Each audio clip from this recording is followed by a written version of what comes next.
A elaboração de roteiros, material didático e atividades visando a educação inclusiva. Esse é o tema da unidade 3 da disciplina, e nós já começamos a falar sobre esse assunto na aula que foi disponibilizada para vocês no formato de videoaula gravada, de screencast. Eu deixei disponível para vocês ontem na plataforma do Classroom. E lá nós começamos falando das tendências não críticas e terminamos a aula com esse slide aqui, só que eu fiz aqui uns acréscimos no slide, que são essas palavras escritas em vermelho, e eu coloquei essas palavras para fazer uma diferença entre as três tendências que nos interessam mais fortemente agora, porque exatamente quando nós começamos a falar do livro didático, e nós percebemos que tínhamos que ir adiante, que é necessário haver outras metodologias e recursos didáticos adicionais para enriquecerem o processo de ensino-aprendizagem. Aí nós percebemos, através dos debates do colóquio Docência e Diversidade, onde pesquisadores da área do ensino de ciências, de biologia e de todas as outras áreas do ensino, aquilo ali era um colóquio diversificado de várias áreas de ensino, mas reunindo pessoas que estão produzindo nesse momento. Nomes importantes da área do ensino estavam ali reunidos e falou-se, né, enfatizou-se a importância de haver uma escola democrática e que o ensino seja aberto a todas as pessoas, para que essa escola seja democrática. Muitas coisas foram debatidas ali. E aqui nós continuamos a falar sobre escola democrática. Quando nós abordamos educação inclusiva, estamos pensando nisso. Educação inclusiva não deve ser confundida com educação especial. Embora a educação especial seja uma categoria da educação inclusiva. Quando eu falo em inclusão, eu estou pensando em abertura para todos os alunos, independente de qual é a origem étnica do aluno, qual é a origem social, em que tipo de família o aluno... com qual tipo de família o aluno se relaciona, qual é a bagagem que o aluno está trazendo de outras escolas, de onde ele veio, quais as dificuldades que cada um tem e facilidades. E também, claro, a educação inclusiva também envolve a educação especial, que é voltada para crianças que têm algum tipo de transtorno ou deficiência corporal, mental. E isso é o que nos interessa quando estamos falando em elaboração de roteiros de material e de atividades didáticas para a educação básica inclusiva. E as tendências críticas, elas são muito importantes nesse sentido, pois elas têm como prioridade tornar a educação inclusiva do ponto de vista político, cultural, fazer com que a educação seja democrática e aberta para todos.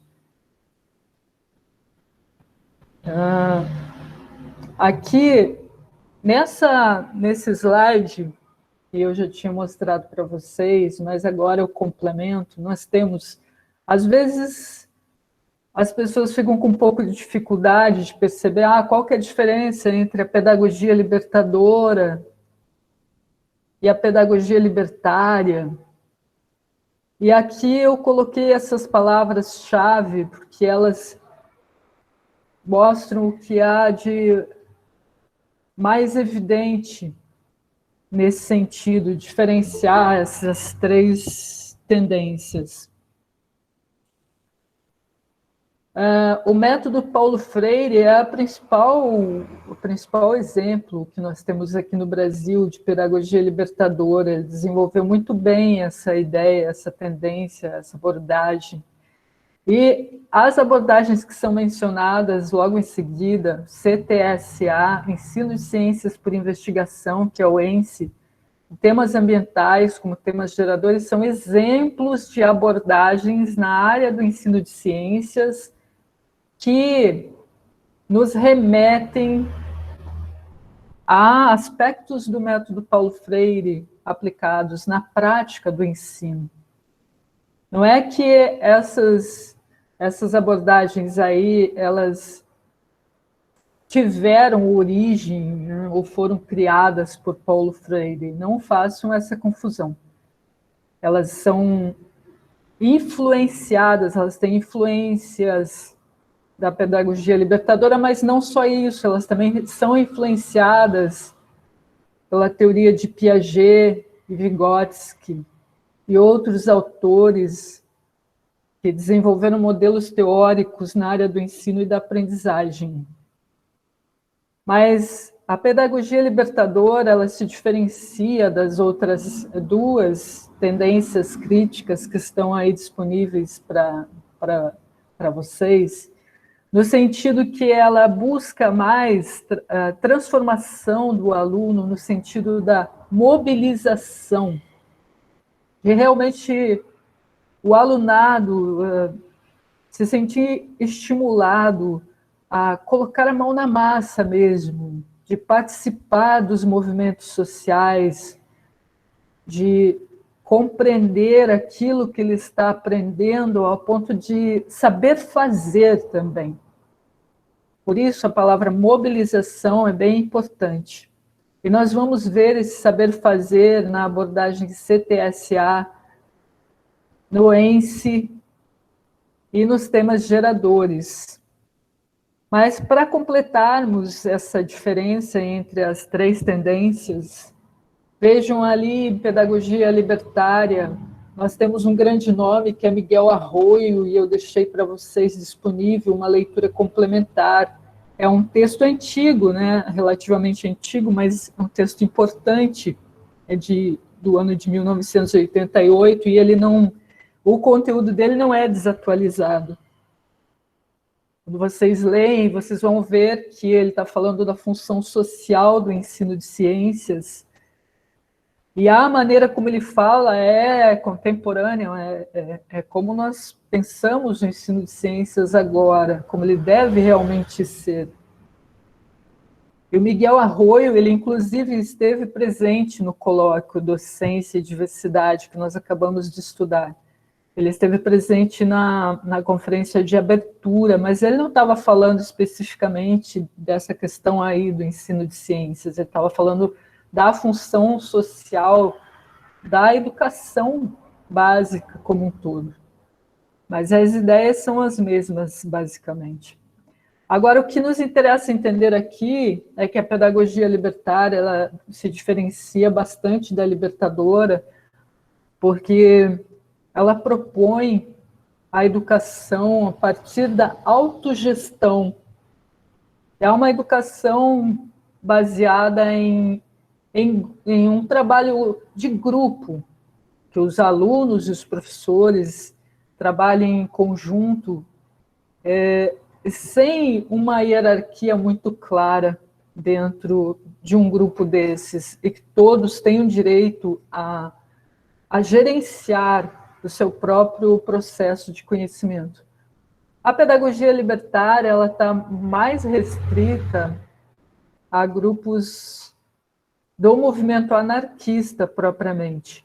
Ela não é assim muito difundida nas escolas públicas, mas pode-se encontrar uma atividade ou outra, uma dinâmica ou outra sendo desenvolvida em uma sala de aula ou um ambiente não formal de educação que se baseie na pedagogia libertária. E A pedagogia histórico-crítica dos conteúdos, nós temos esse grande nome no Brasil, que é Demerval Saviani. Ela se diferencia das outras duas, porque ela é diferente da libertária porque não tem essa questão da autogestão. Na histórico-crítica, há uma sala de aula e há atividades extraclasse também, atividades em ambientes não formais, mas existe a figura ali de uma hierarquia na sala de aula. O professor, ele assume a sua posição perante os alunos, mas ele é um facilitador acima de qualquer coisa. Tudo bem, na pedagogia libertária isso também acontece, o professor é facilitador, o aluno é o centro do processo de ensino-aprendizagem.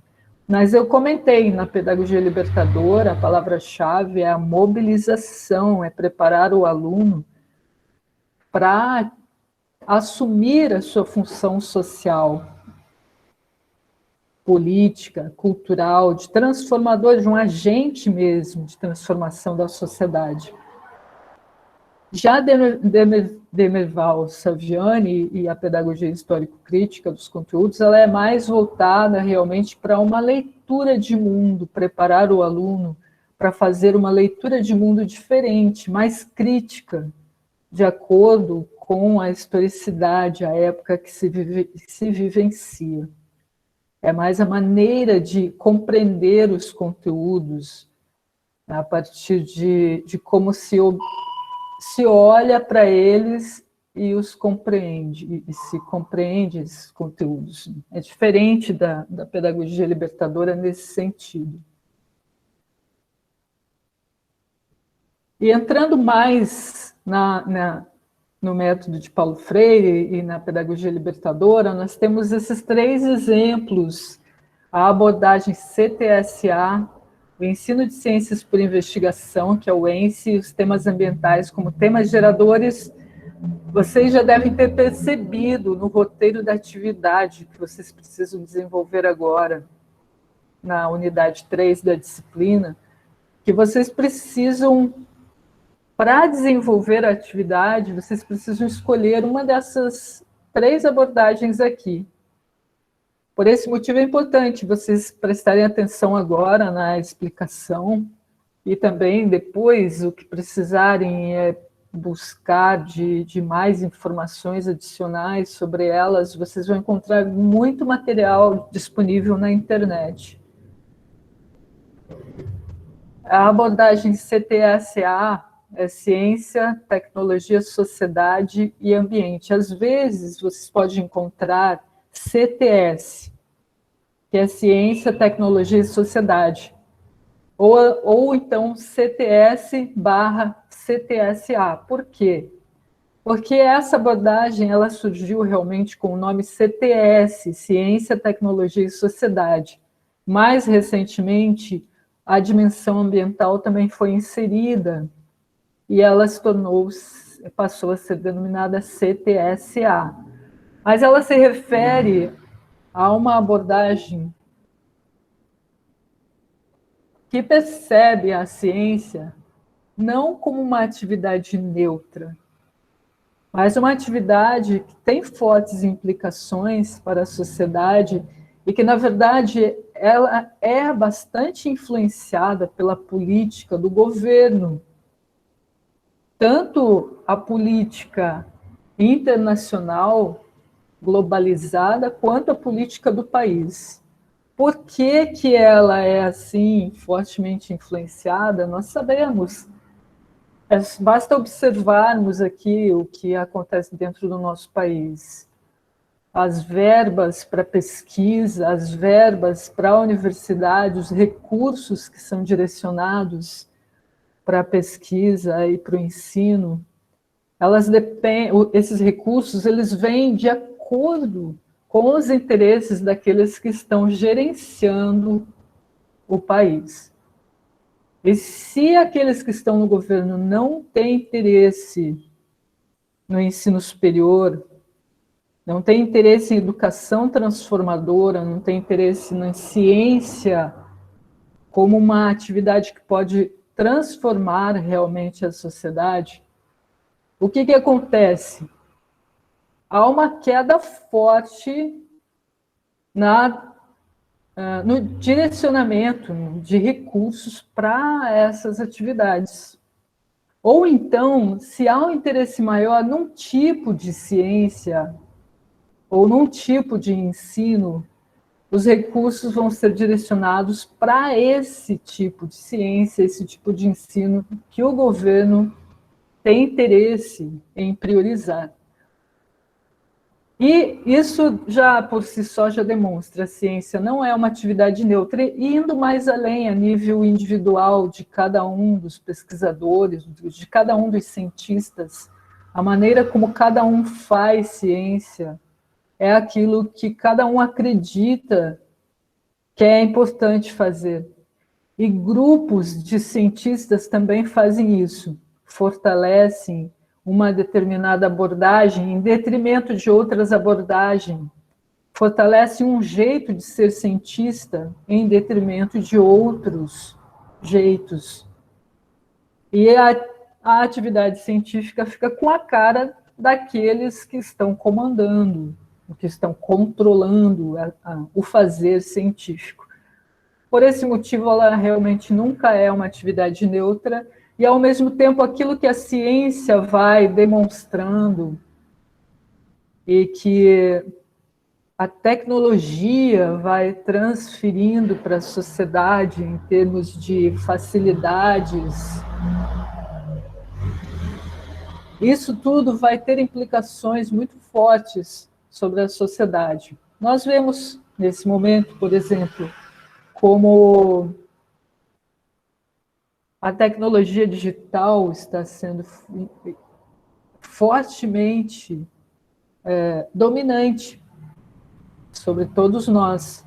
E como isso causa ainda mais exclusão social, porque muitos alunos não têm acesso à tecnologia digital, ou se tem, não é um acesso que seria suficiente para conseguir, né, ter uma formação como outros alunos que têm o acesso devido aos recursos financeiros da sua família, do seu ambiente familiar, ser diferente daqueles que não têm acesso. E por esse motivo, por a ciência não ser neutra, a tecnologia também não, e terem fortes implicações para a sociedade, ela é do interesse de todos. A abordagem CTSA, ela se baseia nessa necessidade das pessoas terem acesso. E esse acesso não é só entender os conteúdos, mas saber utilizar da ciência, da tecnologia e opinar sobre. Saber utilizar um exemplo de CTSA, recentemente eu fiz um trabalho que eu apresentei no NBio, que é o Encontro Nacional de Ensino de Biologia, e aconteceu em janeiro. E eu fiz um trabalho de levantamento de programas de produção mais limpa dentro de ambiente educacional, e como esses programas de produção mais limpa poderiam ser empregados como abordagem CTSA para o ensino de ciências e biologia. Porque produção mais limpa significa dentro da escola ou dentro da universidade haver uma preocupação com o ciclo de produção de dejetos que vão poluir o meio ambiente, ou com o ciclo de extração de determinadas matérias-primas do meio natural, ou com o ciclo de consumo de uma energia, como, por exemplo, a energia elétrica. Dentro do ambiente educacional é importante haver essa preocupação, e programas de produção mais limpa, eles abrangem desde o planejamento, a implementação de processos que têm como objetivo fazer com que o ciclo de uma determinada interação da sociedade humana com o meio natural, que esse ciclo ele seja o mais sustentável possível. Um exemplo seria trabalhar com a produção de resíduos sólidos numa escola pública, a produção de resíduos sólidos da cantina, e usar desses resíduos para produzir compostagem, né? Compostagem e transformar esses resíduos em horta escolar, por exemplo, né? Aqui em Bragança nós temos um projeto bem bonito assim. A professora Marivana desenvolve um projeto nesse sentido, né? Voltado a isso com escolas. E no estudo que eu desenvolvi, eu percebi que isso é muito pouco divulgado dentro do meio acadêmico. Como que as escolas e as universidades estão lidando com produção mais limpa. E olha só, se você tem esses projetos dentro de uma escola, você envolve os alunos nesses projetos e eles vão estar aprendendo ciência, tecnologia, sociedade e ambiente ao mesmo tempo. Isso é uma abordagem CTSA, para dar um exemplo, né, e ver se isso se esclarece melhor para esse nosso momento aqui. Mas Paulo Freire, isso tem bastante ressonância, né, na pedagogia libertadora. Paulo Freire, nos seus trabalhos de 1967, ele escreveu sobre a formação de cidadãos críticos, capazes de compreender, de questionar e se posicionar. Isso é importante haver, né, essa preocupação com isso na educação. Educar é formar uma consciência crítica de si mesmo e da sociedade. E ver, né, nesse exemplo que nós estávamos dando sobre a questão dos resíduos sólidos dentro da escola, o aluno que está ali participando, ele leva isso para a casa dele, ele desenvolve uma consciência crítica sobre essa questão, e leva até para a sua família. Isso existe em relatos e realmente acontece. E a formação de cidadania, de compreensão, questionamento daquilo que está acontecendo aqui na sociedade, como as pessoas não fazem isso. Alimentos que podem ser reciclados, restos de alimentos que podem ser reciclados, e para a produção de outros alimentos, uma horta orgânica que é muito mais saudável, né, do que comprar alimentos com agrotóxico, além de que o uso de alimentos orgânicos está contribuindo com a própria conservação dos recursos naturais, do solo, da água. E isso o aluno vai aprender fazendo. CTSA, no ensino brasileiro, proporciona uma educação mais consciente e que possa formar... Essa é uma frase de Rosa Santana, um artigo que infelizmente, ele não está datado, e por isso que está escrito aí sem data, né? Mas é colocado assim, né? É uma educação mais consciente, que possa formar, além de técnicos, cidadãos com capacidade crítica e reflexiva.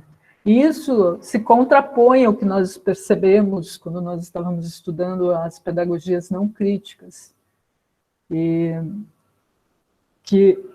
aqui, quando fala em formar técnicos, é preparar para o mercado de trabalho.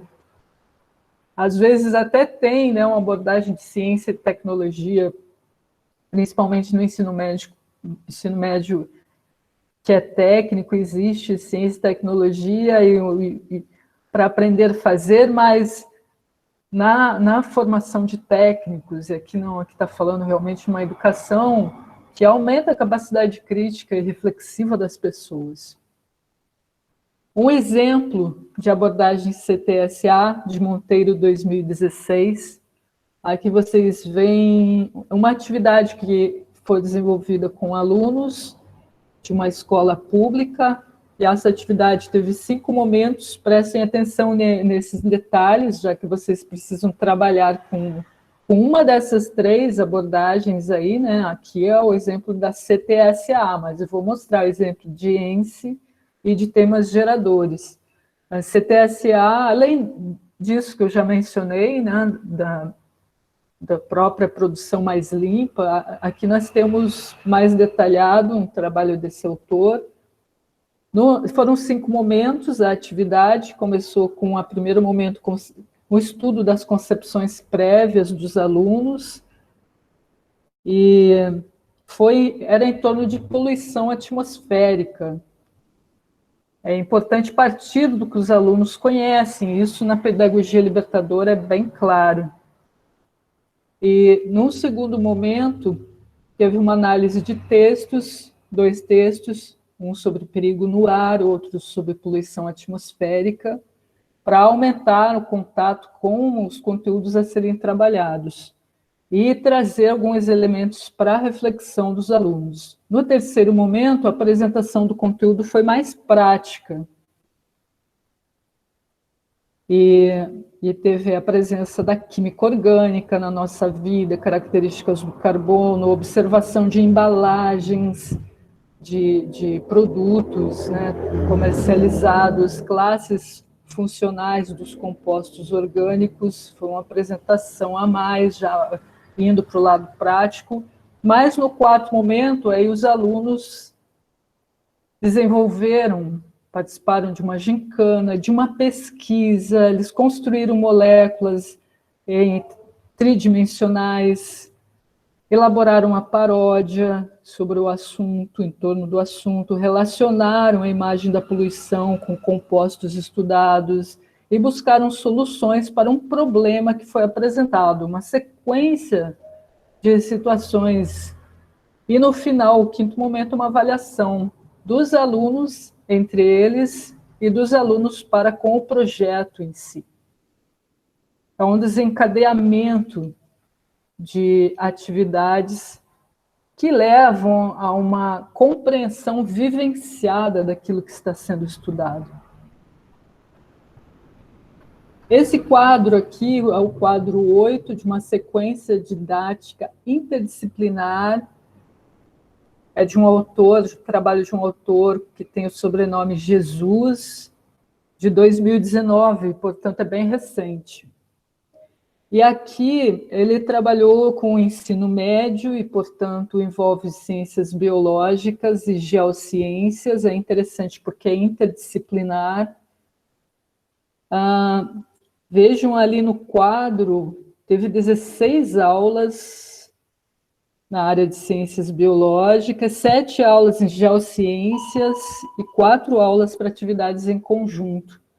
A parte de ciências biológicas trabalhada foi em torno de ecologia, os biomas locais e regionais, sociedade, meio ambiente, educação ambiental. Aí vejam ali na tarja preta dessa tabela que tem assim, né? Problematização é a segunda coluna, a organização do conteúdo, a terceira coluna, e a aplicação do conhecimento. A importância aqui, nessa abordagem CTSA, de haver uma problematização, uma organização do conteúdo em que os alunos trabalham, colocam a mão na massa, e a aplicação do conhecimento, o que pode ser feito com isso que se aprendeu. Qual é a aplicabilidade disso? Que é exatamente para não ficar só escutando um conteúdo e nem entender para que serve aquilo e já esquecer depois, né? Como é na pedagogia tradicional e nas aulas expositivas. Aqui é a problematização da ecologia, a apresentação com o projetor de multimídia sobre biomas do local, né? Biomas regionais, onde estava acontecendo essa experiência, e uma realização de roda de conversas para sondar ideias, expectativas dos alunos. Tendo feito essa apresentação e essas conversas, aí para organizar o conteúdo, houve 2 aulas expositivas, mas vejam, de 16 aulas, foram 2 aulas expositivas apenas. As outras 14 aulas foram atividades desenvolvidas pelos alunos ou com a participação direta dos alunos.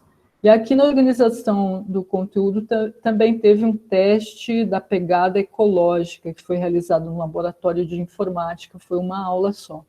A aplicação do conhecimento é bem interessante, formaram-se duplas para a realização da atividade, para construir propostas sustentáveis de viável aplicação, não propostas sustentáveis inviáveis.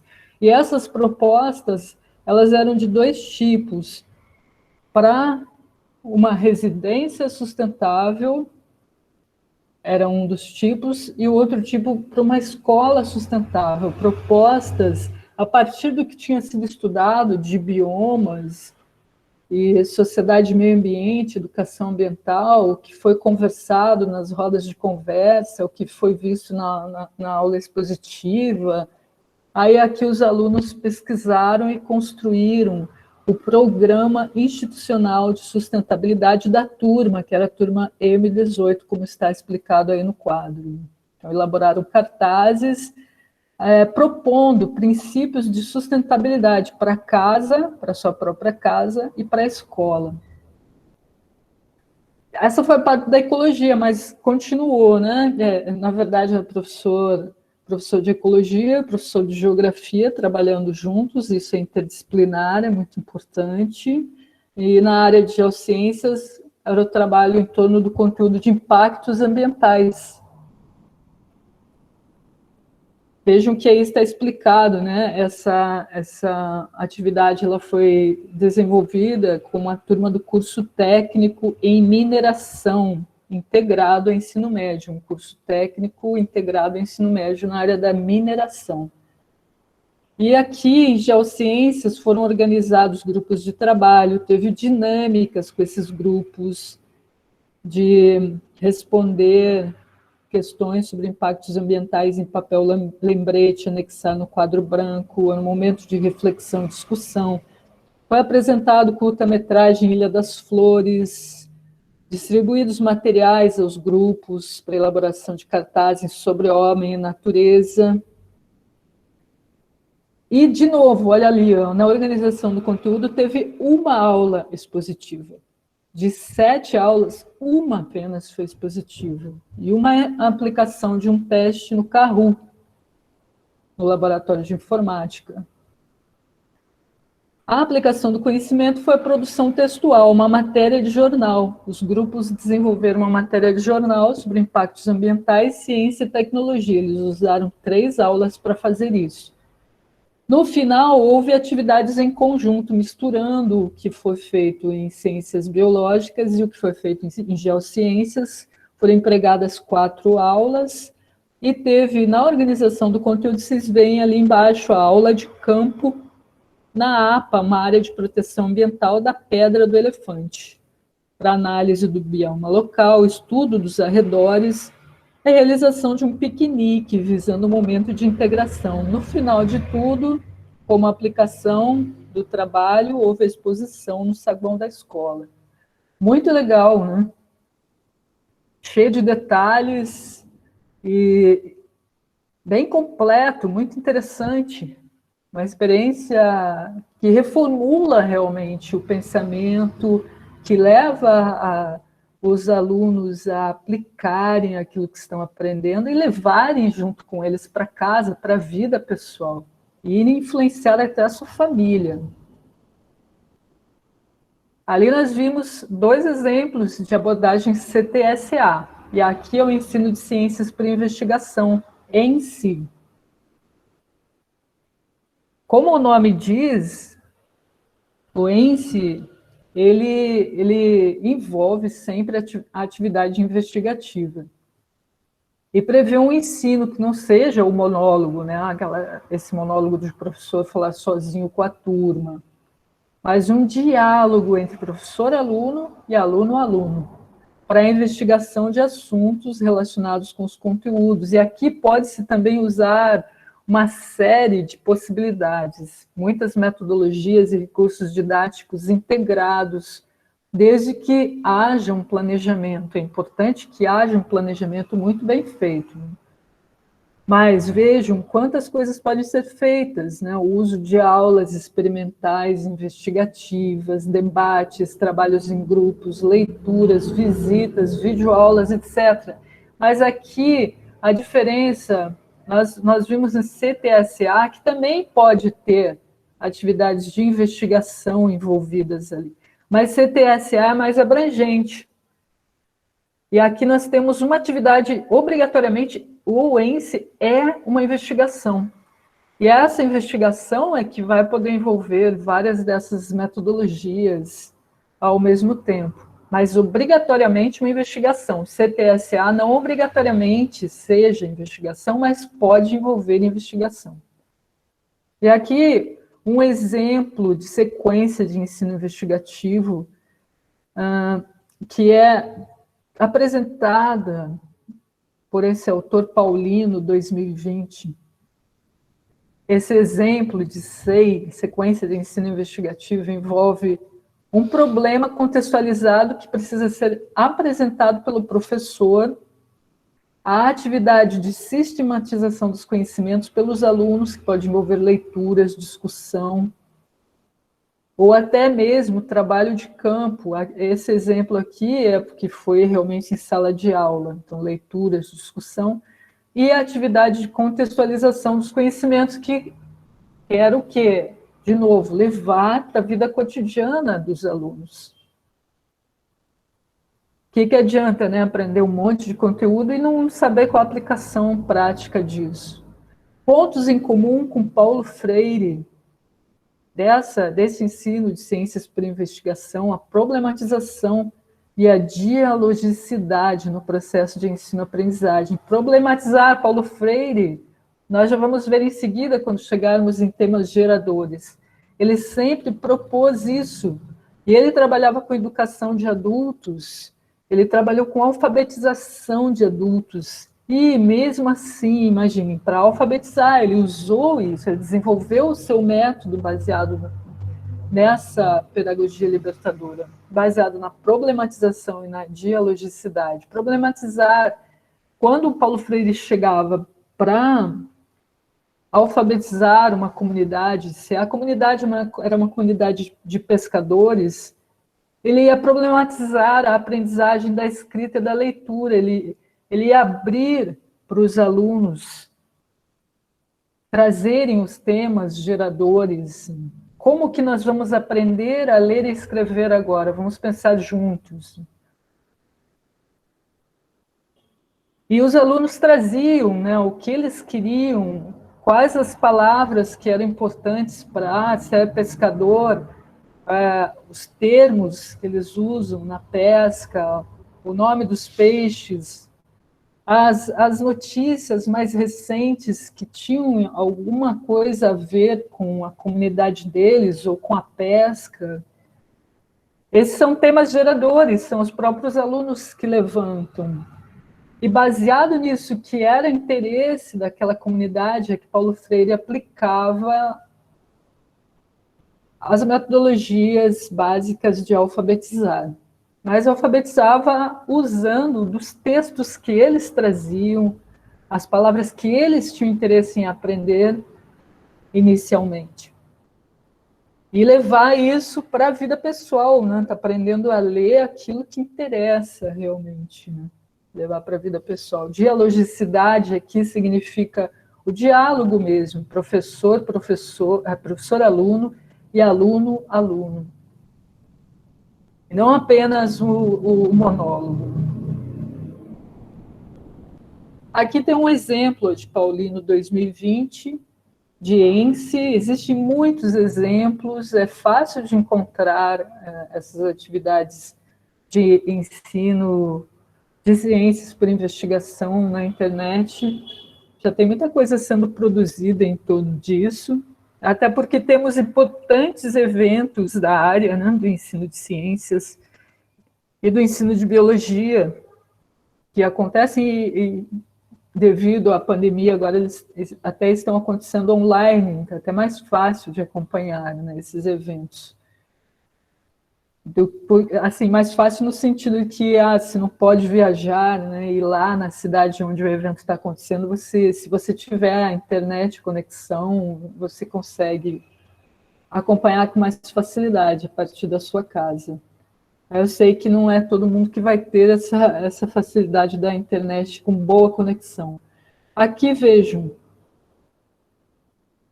tem as etapas dessa sequência de ensino investigativo que Paulino desenvolveu para 2 turmas do 2º ano do ensino médio. E foi uma escola pública no município de Anápolis, em Goiás, 2018. O que vocês veem ali nas figuras de cima, as que estão bem em cima, são os alunos fazendo experimentos, é material utilizado na aula experimental, os alunos fazendo os experimentos, colocando a mão na massa. E aqui embaixo, as 2 linhas de baixo de gravuras é a Feira de Ciências, onde eles apresentaram seminários sobre tratamento de esgoto, doenças causadas por água contaminada, poluição das águas em Anápolis, na cidade deles, e em G e H, que é aqui embaixo, as gravuras bem de baixo, na esquerda, da esquerda e a do meio, é a produção, fabricação artesanal de sabão e sabão em pó. Reciclando, né, matéria-prima. E eles fizeram a maquete de um lago em eutrofização, que é esse verdinho aqui do lado direito embaixo. É todo um processo, teve uma investigação, teve uma feira de ciências, a produção, a aprendizagem realmente da produção do sabão, do sabão em pó, e da própria maquete, e aí a apresentação para as outras pessoas. É um ciclo de investigação. Agora, o terceiro é temas ambientais, como temas geradores. E nós já falamos um pouco de temas geradores. Eu dei o exemplo da alfabetização, como Paulo Freire fazia isso, ele costumava trabalhar com esses temas geradores e problematização. É possível misturar essas abordagens na investigação, por exemplo, na ENSE, é possível começar um processo investigativo com temas geradores, em que os alunos vão levantar questões de relevância para eles, de acordo com o contexto onde eles estão. Mas nós temos aqui uma abordagem temática freiriana, que geralmente ela é baseada em temas sociais mais palpáveis aos alunos. Se vai tratar de temas ambientais, é por isso que eu usei o exemplo temas ambientais, que trabalhe-se com os temas que são da localidade onde os alunos estão, eles são mais palpáveis. E isso faz com que os alunos eles possam perceber como eles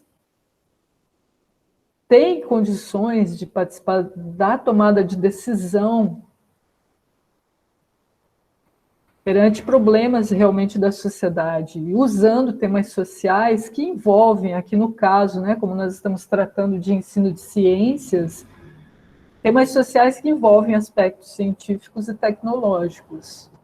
Mas para que o aluno perceba isso, né, ele pode participar dessa tomada de decisões, é importante trabalhar com temas sociais e ambientais que estão ali visíveis, que ele conhece, com os quais ele tem contato. Isso é o que nós nos referimos aí como uso de temas significativos e que proporcionem realmente uma articulação daqueles conhecimentos científicos que estão sendo tratados e os temas que os próprios alunos levantaram. Um exemplo, se vai tratar de impactos ambientais, esse é o conhecimento científico que se quer tratar, impactos ambientais, os alunos levantam quais os impactos que eles conhecem ali na cidade onde eles vivem. E esses temas significativos eles seriam realmente ferramentas para a transformação da sociedade a partir da mudança que eles causam nos alunos.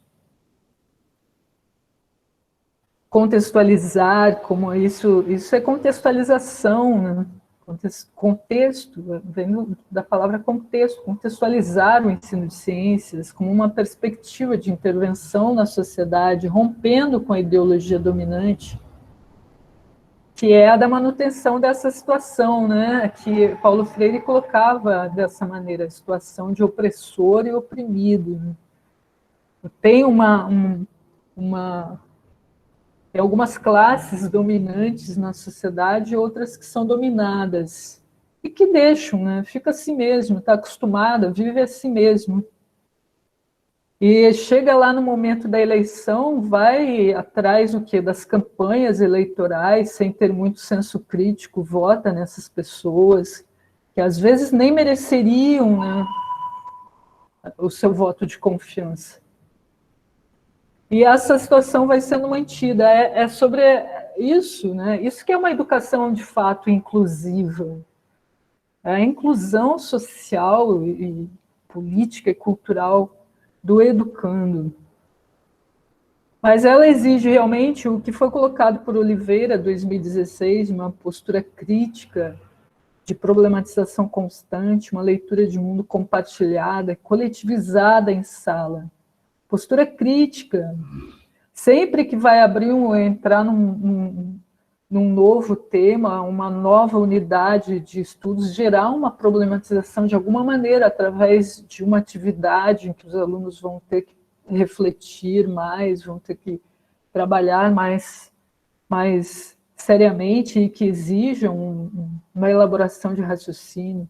A leitura de mundo compartilhada entre professor e aluno e entre os alunos participando, por isso os temas geradores, os alunos têm a sua própria leitura de mundo, não é que eles não tenham, que é só o professor que tem uma leitura de mundo que vale a pena ser compartilhado. Os alunos também têm. E o professor, aqui nessa tendência pedagógica, ele tem essa função de ajudar nessa leitura de mundo compartilhada, que é coletivizada em sala de aula, ou mesmo em ambientes externos à sala de aula. Já vi muitos trabalhos assim com temas geradores em ambientes não formais de educação. Esse aqui é de um artigo de Tozoni Reis, de 2006, sobre temas ambientais como temas geradores, contribuições para uma metodologia educativa ambiental crítica, transformadora e emancipatória. E eu só coloquei alguns trechos exatamente para reforçar o que está sendo falado aqui. Ela coloca ali, ó, educação em busca da tematização do ambiente que se pretenda crítica, transformadora e emancipatória. Tem na educação libertadora referência e inspiração. Mas o que eu quero chamar a atenção para vocês é essa segunda frase desse parágrafo. Além de identidade filosófico-política, busquemos também inspiração didático-pedagógica nessas referências. Significa dizer o quê? Além da identidade filosófico-política, não é só se identificar com essa filosofia, né, com essa maneira de compreender a política, mas realmente buscar inspiração nesses referenciais aí para a didática, para a pedagogia, para o ensino realmente. Colocar isso na prática, essas teorias todas. Não é só achar bonito, concordar e continuar dando as mesmas aulas de sempre. E mais aqui nesse texto que está embaixo, né, na parte inferior direito do nosso slide, a autora menciona temas mais comumente tratados em propostas educativas ambientais. Ela menciona recursos hídricos, resíduos sólidos, desmatamento, queimadas, mata ciliar, extinção de espécies animais, tudo isso tem perspectiva educativa plena, mas só se abandonarmos o caráter conteudista da pedagogia tradicional, que trata os conteúdos como objetivos em si. Na verdade, não é a questão só de tratar os conteúdos, é preciso dar esse tratamento problematizador a esses conteúdos, que é aí que há realmente um processamento dessas informações, de modo a que os alunos consigam ter acesso a esses conteúdos, ter acesso não apenas no sentido de compreender o conteúdo na teoria, mas de saber lidar com eles na prática cotidiana da vida. Aqui só alguns exemplos, nós estamos falando de temas ambientais como temas geradores, eventualmente numa roda de alunos, que podem ser alunos da educação básica, que é o nosso assunto nessa disciplina, mas que na pedagogia libertadora, muitas vezes, foi o foco da educação de adultos. Os temas geradores surgem dos alunos, vamos trabalhar a questão ambiental. Quais os temas que vocês percebem que seria importante estudarmos? Vocês que são alunos, dentro da experiência de vida que vocês têm no bairro de vocês, na cidade de vocês, quais os temas ambientais que seriam importantes serem enfocados aqui na nossa experiência de sala de aula. E aí, aqui tem alguns exemplos, né? Infraestrutura em saneamento, vetores de doenças, desmatamento, recursos hídricos, tecnologias sociais em saneamento, qualidade dos serviços de saneamento, impactos ambientais, resíduos sólidos, doenças, tudo isso pode ser levantado a partir das próprios alunos, as pessoas que estão participando desse processo e que merecem ser tratadas como participantes ativas, porque são elas que estão construindo também, não é só a função do professor. O professor sozinho ele não consegue construir o conhecimento do aluno, porque nós sabemos, isso existe já muito claro, está muito esclarecido nas teorias de ensino-aprendizagem. Cada um individualmente é que desenvolve, né, que estabelece o seu conhecimento. O conhecimento tem que ser construído por cada um individualmente, e o professor ele tem uma função de facilitador desse processo. Tendo apresentado aqui, eu apresentei aquelas três, né, as três que vocês vão precisar escolher uma delas para o trabalho que vocês têm que desenvolver agora e gravar o vídeo. No final, a gente vai conversar mais sobre isso. Abordagem CTSA, Ciência, Sociedade, Tecnologia e Ambiente. ENSE, que é o Ensino de Ciências por Investigação. E os temas ambientais como temas geradores. Todos eles fazem interface muito evidente com a pedagogia libertadora e o método freiriano. Aqui nós vamos falar sobre a pedagogia libertária, e Miguel Arroyo, um grande nome dessa pedagogia no Brasil. Esse título, A Função Social do Ensino de Ciências, vocês têm disponível lá no Classroom para uma leitura. E eu peguei exatamente um trecho ali da página 3, em que o Miguel Arroyo escreve assim, né? Uma crítica às práticas monótonas e repetitivas dos para-casa, o caráter maçante e massacrante dos livros de texto, a falta de sensibilidade das questões das provas, os medos em torno das ciências, todo esse clímax aproxima-se dos velhíssimos métodos da palmatória, da obrigação de escrever 100 vezes a mesma palavra ou fórmula como castigo. Ou seja, vejam, é o que eu falei para vocês, ele escreveu isso em 1988, mas ele é extremamente contemporâneo. E ele está fazendo uma referência a tempos mais antigos ainda, métodos da palmatória, a obrigação de escrever 100 vezes a mesma palavra como castigo. Mas tudo isso aí é ainda essa pedagogia velha, velhíssima, né? Em que a monotonia de um professor só, o professor sozinho falando, né, os textos massacrantes dos livros, Por isso que a gente falou, não pode parar só no livro didático. Embora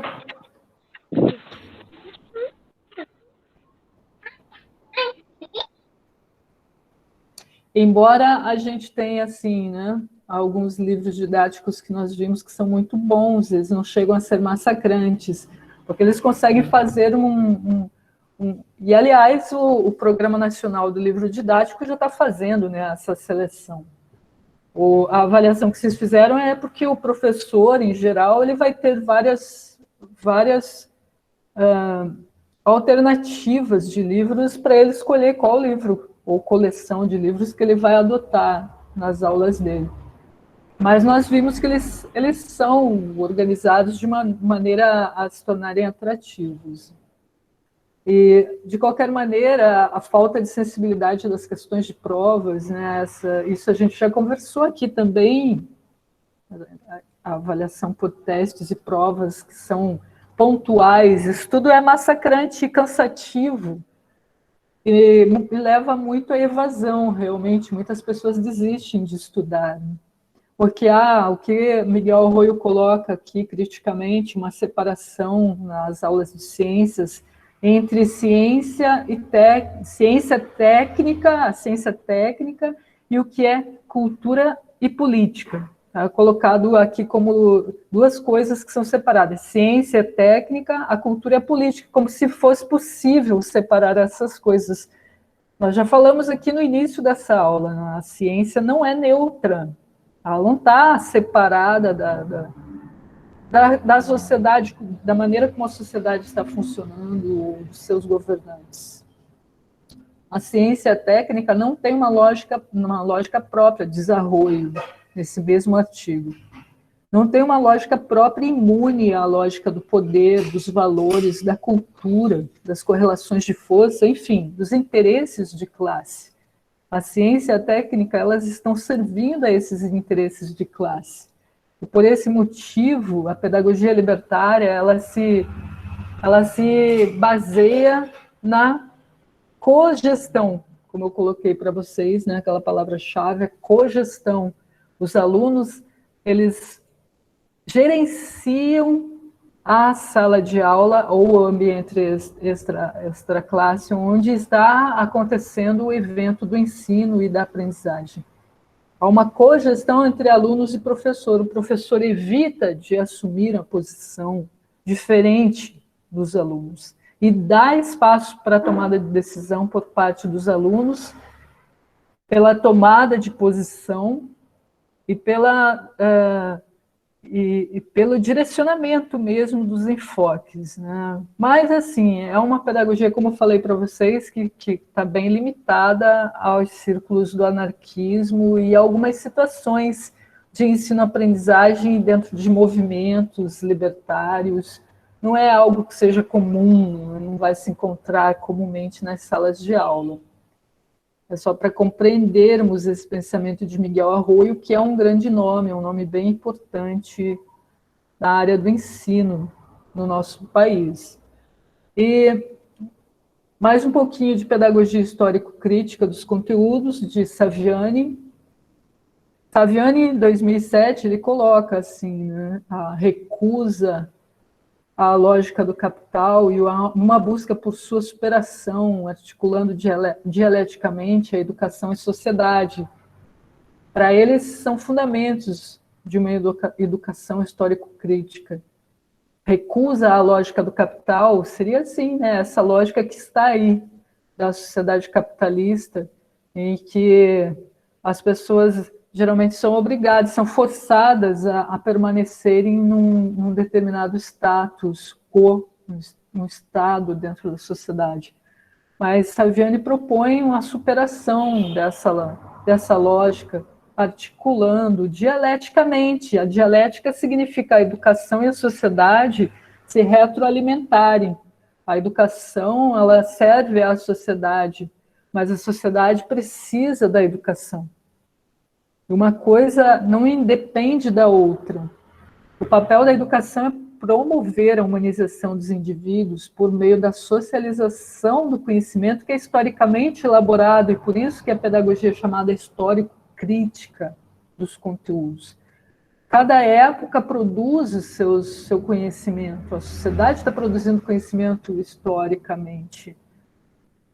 E os indivíduos eles têm que ser humanizados no meio, nesse meio, mas através da socialização do conhecimento. O conhecimento tem que estar aberto democraticamente para todos. Isso é educação inclusiva.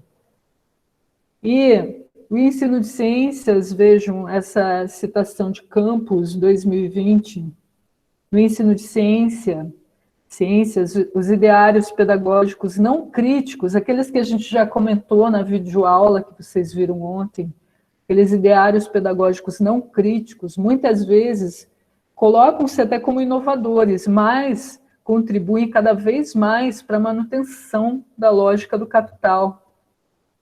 E isso acontece, lembrando quais são os ideários pedagógicos não críticos, nós vimos a pedagogia tradicional, ela não se coloca como inovadora, mas existem algumas pedagogias ali que foram comentadas. Eu falei para vocês da escola de Summerhill, por exemplo, né, que é a escola nova. É um outro ideário pedagógico, ele se coloca até como inovador. Também falei de Montessori, né, que se coloca como um método inovador, mas não tem essa preocupação aqui, né, com uma socialização de um conhecimento que é historicamente elaborado, com a recusa a essa lógica de capital. E de realmente dispor do conhecimento perante os alunos, de maneira em que os alunos possam empregar desse conhecimento na sua prática social, na construção realmente da sua cidadania crítica. Essa é uma crítica que está sendo feita aqui. Então, às vezes, eles até são inovadores, mas ainda conteudistas, meramente voltados aos conteúdos, e menos à humanização dos indivíduos.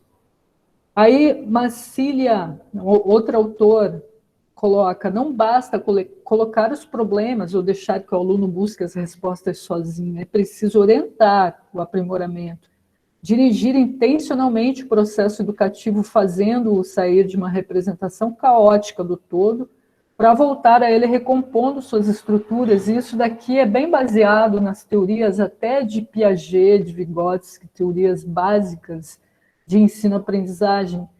Já é demonstrado há muito tempo, demonstrado cientificamente, que o aluno precisa, ele mesmo, destruir aquilo que ele sabe em determinados momentos e recompor suas estruturas cognitivas. E o professor pode causar a desequilibração da estrutura cognitiva para que haja uma reequilibração nova. E acomodando, o aluno precisa acomodar, né, novos conhecimentos àquilo que ele já tem. E para que isso aconteça, é importante haver intencionalidade no processo educativo. De Marcília, também é um artigo que está sem data, não está datado, infelizmente, mas é um trabalho bem interessante. Ó. Tem aqui uma descrição das ações metodológicas nesse quadro, e ele é baseado nessa abordagem histórico-crítica dos conteúdos.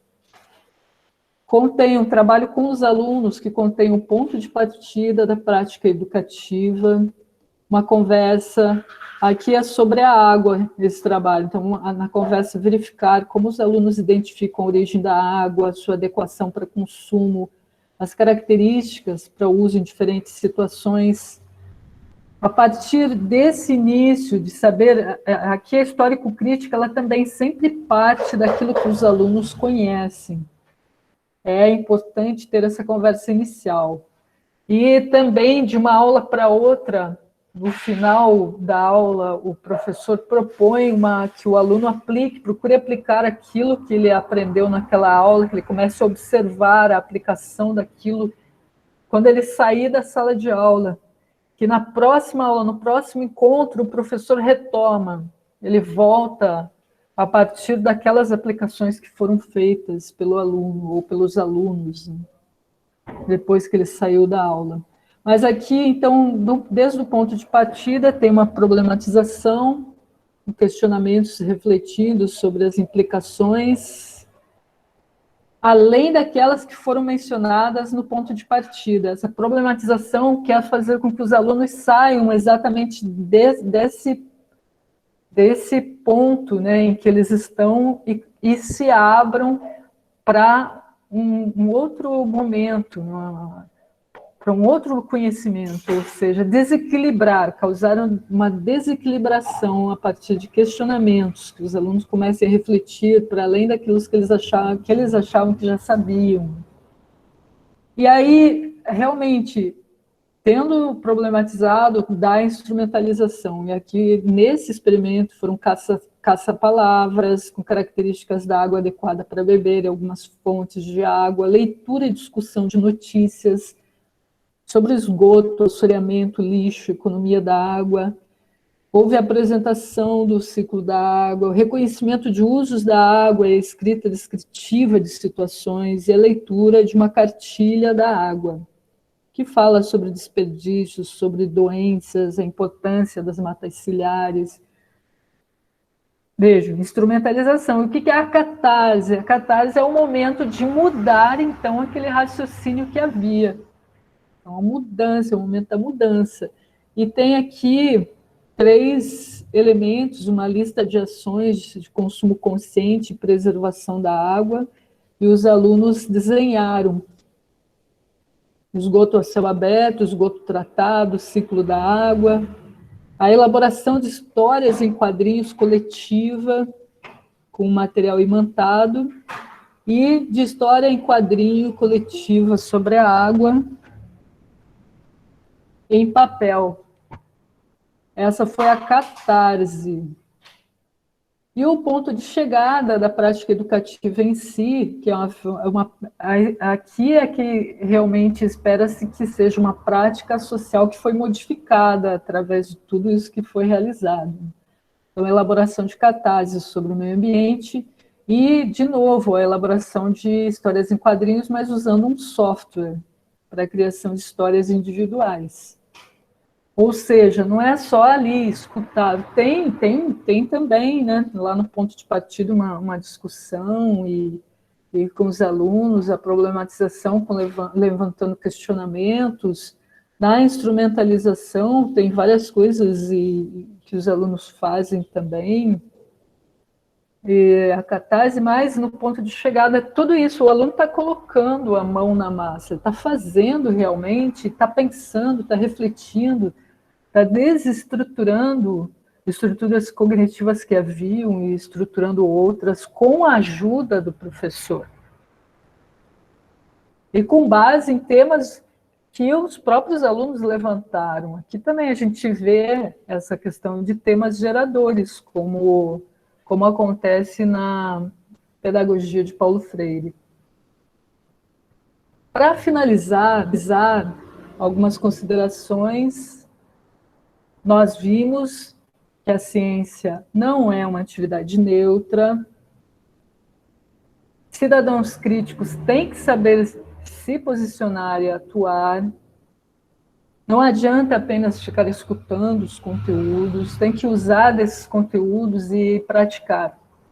Nós estamos tentando fazer isso, vejam, vocês estão ouvindo esses conteúdos todos, mas vocês vão aplicar, vocês vão desenvolver um roteiro e recursos didáticos e uma atividade para filmar, né? Vocês vão filmar isso.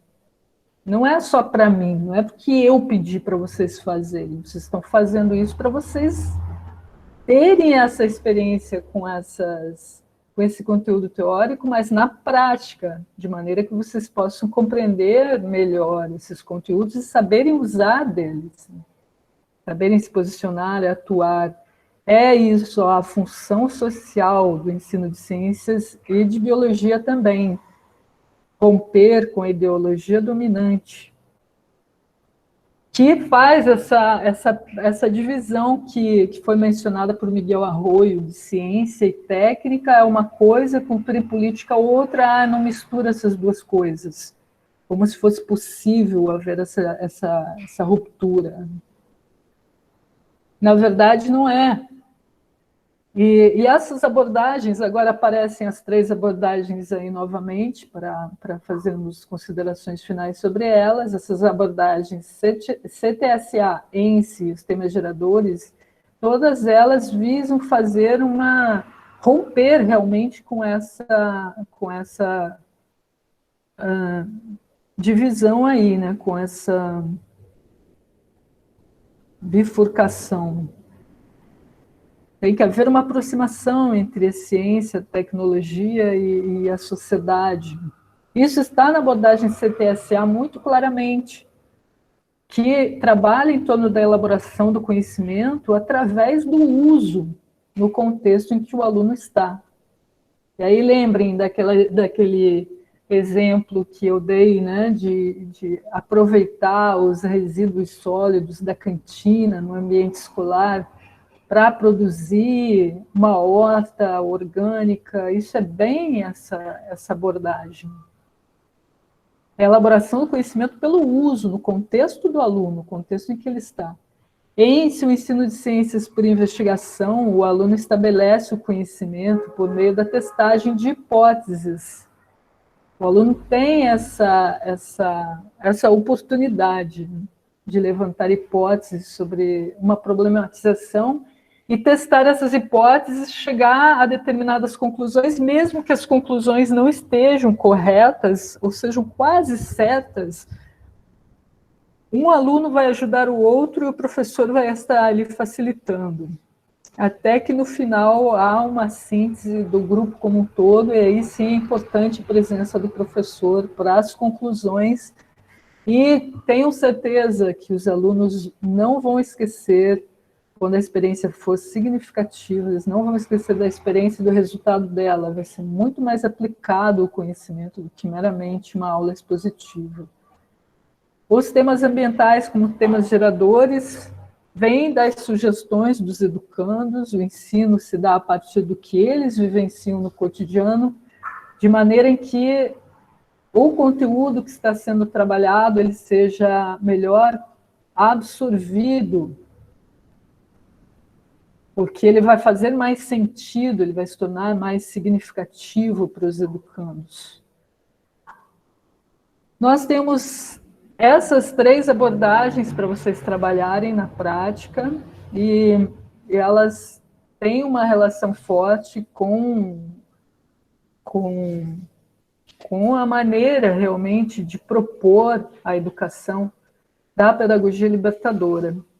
Tem elementos da pedagogia libertadora, e nós falamos um pouco sobre a pedagogia libertária e Miguel Arroyo, também falamos sobre a pedagogia histórico-crítica dos conteúdos, de Demerval Saviani, no ensino de ciências e biologia, mas é importante entender que essas duas estão ainda em desenvolvimento, não tem tanto material disponível quanto a pedagogia libertadora de Paulo Freire. O método de Paulo Freire já é muito mais compreendido, muito mais praticado do que essas outras 2 pedagogias, mas mesmo assim é mais comum encontrar abordagens da pedagogia histórico-crítica dos conteúdos do que da pedagogia libertária.